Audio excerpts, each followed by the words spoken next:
Dear student, आप सभी का आज के लेक्चर में मैं स्वागत करता हूं। आज 11th स्टैंडर्ड की केमिस्ट्री का चैप्टर नंबर 13 में जो आइसोमेरिज्म वाला सिलेबस है, उस सिलेबस का लास्ट आइसोमेरिज्म के बारे में डिस्कस करेंगे। और लास्ट आइसोमेरिज्म जो है वह है त्रिविम समवेता, स्टीरियो आइसोमेरिज्म, या इसी को 3 डायमेंशनल आइसोमेरिज्म भी कहा जाता है, त्रिविम समवेता को। उसके बारे में आप सभी को बताऊंगा, उसके बारे में डिस्कस करूंगा। पहले त्रिविम समवेता क्या होती है उसके बारे में देखते हैं। त्रिविम समवेता विशेषकर उन कार्बनिक यौगिकों द्वारा प्रदर्शित की जाती है, उन यौगिकों में पाई जाती है जिनके या जिन यौगिकों में डबल बॉन्ड, द्विबंध या असममित का कार्बन, असिमेट्रिकल कार्बन उपस्थित होते हैं। ऐसे कार्बनिक यौगिकों के द्वारा त्रिविम समवेता या स्टीरियो आइसोमेरिज्म प्रदर्शित की जाती है। स्टीरियो आइसोमेरिज्म को 2 भागों में बांटा गया है, 2 प्रकार की होती है। पहली वाली स्टीरियो आइसोमेरिज्म को ज्यामितीय समवेता या ज्यामितीय त्रिविम समवेता, ज्योमेट्रिकल स्टीरियो आइसोमर्स, और दूसरे प्रकार की जो स्टीरियो आइसोमेरिज्म है उसको बोला जाता है प्रकाशिक समवेता या ऑप्टिकल स्टीरियो आइसोमेरिज्म। ये 2 प्रकार की स्टीरियो आइसोमेरिज्म होती है।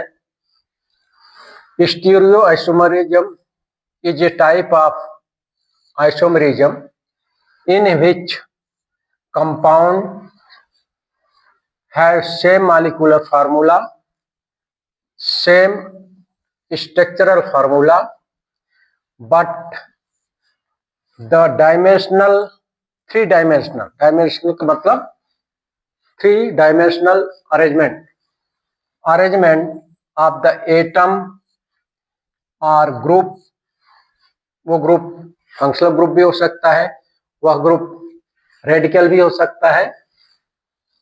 Different in the space, 3 dimensional जो अरेंजमेंट होता है एटम्स का या ग्रुप्स का, वो डिफरेंट होता है। Due to this isomers shows different physical and chemical property. इसके कारण वे कार्बनिक यौगिक डिफरेंट फिजिकल और केमिकल प्रॉपर्टी को प्रदर्शित करते हैं, सोच करते हैं। फॉर एग्जाम्पल के रूप में मैंने सिंपल एग्जाम्पल लिया हूं, But2 But2En डबल बॉन्ड वाला यौगिक है, CH3 C double bonded CH3 CHCH। इसी तरह से इसके 2 फॉर्म होते हैं। एक फॉर्म को बोला जाता है Cis-But2En और ये दूसरा जो फॉर्म होता है Trans-But2En। तो आप देखेंगे इन दोनों जो फॉर्म है, आइसोमर्स है, इन दोनों को आइसोमर्स बोला जाता है। और इन दोनों में जो आइसोमेरिज्म पाई जाती है वो ज्योमेट्रिकल आइसोमेरिज्म है। ये ज्योमेट्रिकल आइसोमेरिज्म का एग्जांपल है But2En। इसी प्रकार एक दूसरा एग्जांपल है लैक्टिक एसिड का।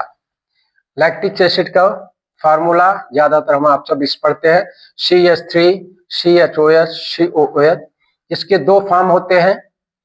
इस तरह से इस दोनों फॉर्म को अगर आप देखेंगे तो केवल arrangement of group and atom different spatial arrangement में है। ऑप्टिकल आइसोमेरिज्म उन यौगिकों द्वारा प्रदर्शित की जाती है जिनमें कि असिमेट्रिक कार्बन होता है। असिमेट्रिक कार्बन होता है ऐसा कार्बन जिसकी चारों वैलेंसी, ऐसा कार्बन जिसकी चारों वैलेंसी 4 भिन्न भिन्न परमाणुओं या समूहों द्वारा सेटिस्फाई होती है, संतुष्ट होती है, उस कार्बन को बोला जाता है असिमेट्रिक कार्बन।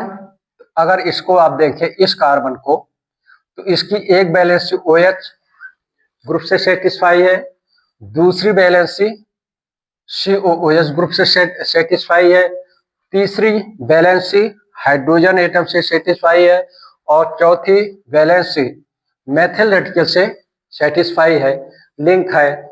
इस प्रकार के कार्बन को असिमेट्रिक कार्बन कहा जाता है और जिन यौगिकों में असिमेट्रिक कार्बन उपस्थित होता है उन यौगिकों द्वारा आइसोमेरिज्म जो प्रदर्शित की जाती है वो ऑप्टिकल आइसोमेरिज्म प्रदर्शित की जाती है।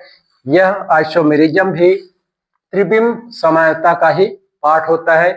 ठीक इसी प्रकार ऐसे असंतृप्त हाइड्रोकार्बन, डबल बॉन्डेड वाले हाइड्रोकार्बन जिनमें समूह ग्रुप की या परमाणु की व्यवस्था एक तरफ हो, वन साइडेड सेम समूह हो या परमाणु हो, और किसी दूसरे में डिफरेंट स्पेक्ट्रल अरेंजमेंट हो उन ग्रुप या परमाणु की, तो जो समयता प्रदर्शित की जाती है उस यौगिक द्वारा या उन आइसोमर्स के द्वारा उसको बोला जाता है ज्योमेट्रिकल आइसोमेरिज्म।